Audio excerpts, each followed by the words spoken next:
So I'm using Shadcn-ui right now, and as you can see, I'm having hydration errors right here. If you click this, I'm having three hydration errors because I'm using Sheet UI.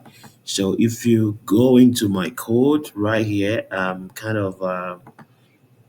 having I used this sheet component from Shadcn, and then I use the button. It is this button that is actually causing this error of hydration. So what I forgot to do right here is that you just put as child. So once you pass this prop into the button, the hydration error will vanish. I'm just gonna save right now, and then I'm gonna go back.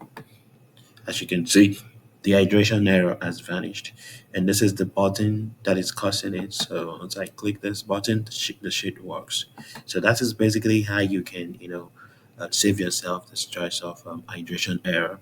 Thank you for watching. Please make sure you're subscribed. I'll see you soon.